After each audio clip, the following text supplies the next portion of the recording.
Alrighty guys, it is Qaaman here today, and you might notice a little bit of an audio change as my Blue Yeti microphone died several hours ago. But don't worry, your neighborhood-friendly Qaaman has definitely brought a replacement, aka my laptop audio, which will just be a temporary placement until I either fix my Blue Yeti microphone or simply replace it.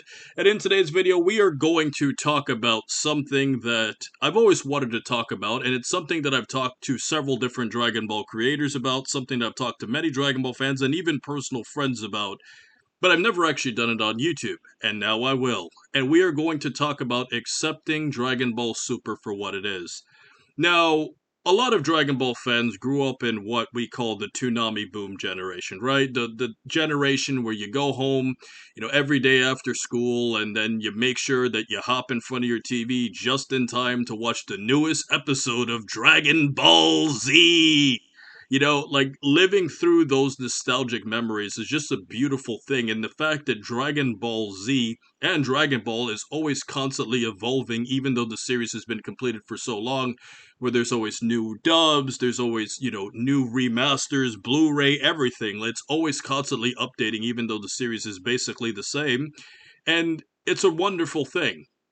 And because the censorship standards were so different back then, where obviously, characters could literally be beaten to a pulp where you could see their really bloodied faces and dismemberment and all of that stuff, like, Dragon Ball was hardcore. And that was one of the reasons why, when I was a lot younger, I kind of had, like, an itch for Dragon Ball, because at the time, compared to Pokemon, Dragon Ball was like the much more serious, violent anime, which I'm sure a lot of males who obviously have budding testosterone will find an attraction to. It's just like playing Street Fighter, just like playing Mortal Kombat. You just get this beautiful taste for violence. And I feel like because of the memories that we had with Dragon Ball Z, it put Dragon Ball Super in a position where it could never really win a battle. It was always facing an uphill battle from the very beginning, because the power of nostalgia of watching Dragon Ball Z was just too strong for Super to ever live up to. So because of the censorship standards just being so different, where it's just nowhere near as violent as it used to be, that's just one thing. And then when you add in other problems too, to first start off with animation, you know, obviously, to tell you the truth, guys, before Dragon Ball Super, I never cared about animation. Like, to be completely honest with you, it was just something that I looked at and, I just watched. Like, I was still in the matrix of not even noticing animation. It's just, like, there. But then when Dragon Ball Super Episode 5 came out, that was really the first time, especially because of the internet making memes about it and all that stuff, where, like, I broke out of the matrix and then I gained, like, a third eye for animation. And now, because of, the Dragon Ball community talking about so many different animators, I can now start seeing the different styles and stuff. And before that, animation was just animation. I never really paid, that close of attention to it. But because of Super's horrible animation, it really changed my perspective on that. And then there are other problems too. One of the issues that Super had, at least in the very beginning, was that, it basically tried to retell the Dragon Ball Z movies, because obviously they were Dragon Ball Z before Super became its own thing, and they did them in such worse ways. So you basically had a show where basically the first two arcs don't really matter, because you can kind of just ignore the first two arcs because they were so inferior. And then you eventually get on to, the Universe 6 tournament, which had a few cool fights, but overall was underwhelming. And really the show got better over time when you finally get to the Zamasu arc. And then eventually, we get into the Tournament of Power, which I think is probably the most ambitious thing that Dragon Ball has ever tried to do, and they successfully did it. Now, how good they did it is another conversation for another day, but when you consider the fact that they literally had a tournament with that many fighters all fighting simultaneously, that's a pretty, like, monumental, huge task, an entire multiversal tournament. And I felt that that was a very epic way to at least end this segment of Dragon Ball Super. And going back to the Zamasu arc, I feel like one of the things there too is that the arc, in my opinion, I felt was the best, but it just felt underwhelming that at the end of the day, instead of defeating the main bad guy, they basically just say, hey, we can't do it. Hey, God of Gods, can you just come here and erase him from existence while also erasing the entire universe? Like, that was one thing that felt underwhelming. But then, as time goes on, I realized that Dragon Ball Super is what it is, and we have to just accept that it will never fulfill what we had in our hearts for the original Dragon Ball, and that's totally okay. Sometimes sequels aren't as good. It's the same thing with Dragon Ball GT. If you really actually think about it, Super, and for totally different reasons, because GT had its own issues that, I could make a whole different video talking about it, but the biggest issue with GT is that it was way too reliant on Goku compared to any of the Dragon Ball series, and I think that was the big problem that GT had. Like, literally, there was no cast in GT. It was basically just Goku, and sometimes his friends help him.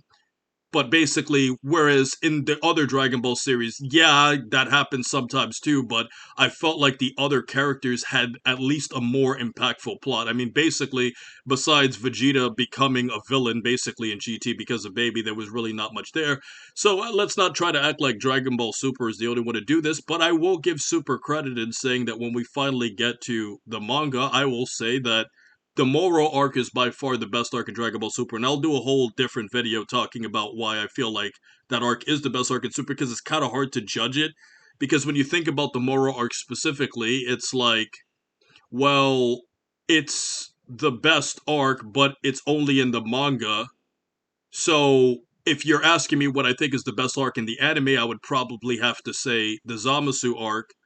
But if you're asking me what's the best arc overall, I'd have to say the Moro arc, because I feel like the Moro arc was really the only arc in Dragon Ball Super that really felt like Dragon Ball and Dragon Ball Z, where, there's a villain that exists in the universe and you fight him in outer space, but he eventually comes to Earth and has this titanic battle on planet Earth, where our characters have to go through many different things, learn a bunch of different things, other characters get involved. Like, it felt like an actual war. And I feel like the Moro arc was like the rekindling of the Dragon Ball universe when you go back and you see how they managed to tap into what made Dragon Ball so great, what attracted so many people to watching the show.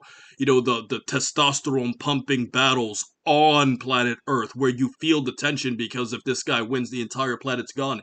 And the fact that Moro was actually a villain, like, I feel like that was a good thing because, you know, obviously Dragon Ball Super has struggled with villains because in the first two arcs we basically knew exactly what was going to happen. And then we get to Universe 6 Tournament, I mean Champa wasn't really a villain. And then when you go to the Zamasu arc, Zamasu was a villain, but then he gets erased by a god. So we never had that feeling of what is it like for Goku to like beat this fresh original villain that has never been tested before and go beyond to stop him. Like, we didn't have that feeling at all in Dragon Ball Super for all the reasons I just said. And I feel like the Moro arc really brought a lot more life back into Dragon Ball, which is why I really feel like it's such a bummer that the best arc in Dragon Ball Super has never been animated, because I think it would increase the love of the show a lot more, because I really think the Moro arc is really that good. you know and ultimately, I mean, when we look at the granola arc, and then, obviously we're now in the superhero stuff, but if we look at the granola arc specifically, I mean, the granola arc had a lot of brilliant concepts. I think, introducing the Ceruleans, was a really cool thing. Obviously Gas came into the picture, and obviously he's basically like a controlled predator from, the Predator franchise, but he basically like loses control. So I feel like he had some cool things going for him, especially how he could like manipulate energy and like create like attacks, like he could like metamorphosize like attacks and stuff. I felt like that was one of the best things about Gas. He was a very unique villain, even though they basically copied the entire Kid Buu formula for the final fight against him, until Frieza obviously just came in and killed him either way. But other than that, though, I really feel like, that arc had so much potential, but because obviously Frieza was the whole intention, he kind of just came in and stole the show, which I could kind of understand, and I definitely feel like the interest in Dragon Ball is coming back. The superhero stuff, to be honest with you personally, I love it. Especially because, I mean, let's be honest, Gohan and Piccolo are my favorite characters, but they're not everybody else's favorite characters, so I could understand where other people didn't care about it, even though I cared a lot about it. So when I look at all of this, guys, and the fact that now we're in this superhero manga arc, I feel like setting up the story and exploring, Dr. Hito in a different way is very cool, because I didn't want them to go the similar route to what they would do in the movie, where you basically just do the exact same thing that's going to happen in the movie. That would be boring. I like that the manga is trying to go in its own direction, especially because for many other arcs, the manga has gone in totally different directions, especially for like the Trunks arc. The Trunks arc is like has very, very different like fights and completely different rules in the manga as compared to the anime. And even you can say the same thing for the Tournament of Power, where like Gohan is all of a sudden able to fight against Kefla and all that. There's so many different things going on, and I feel like because the Dragon Ball Super manga is so different, it makes Super more respectable than what it was years ago. So ultimately, I feel like Super has improved. Is it what it used to be compared to the original Dragon Ball series? Absolutely not. But I think at this point in my life, I think we could all just accept that Super is not going to live up to what we wanted it to be. And we just have to accept it for what it is, for its good moments, and obviously we have to be honest about the bad. Now, as a post edit, I totally forgot to mention Dragon Ball Super Broly, and the fact that I think that movie is one of the greatest things that's ever happened to the Dragon Ball franchise to this very day, simply because of the fact that the movie was very ambitious in the fact that it basically gave us the backstory and tied all of the loose ends. It gave us one of the greatest fights, or shall I say, multiple fights that we've seen, especially with legendary level animation. The story was relatively simple once we get to the Broly point, but they were also creative with Broly's character. Even though I prefer the old Broly, I like that they at least took Broly in a different direction, where they kept him alive and obviously changed a lot of things about, obviously him not dying is a huge thing. How Paragus died is completely different. You know, the entire revolution of that movie, I think, ultimately was very good for Dragon Ball Super, and having Broly around now as the main character is going to get a lot of fans just sticking around just to see what they decide to do with him. So ultimately, I just wanted to add that I really feel like Dragon Ball Super Broly was a very positive thing for the franchise overall.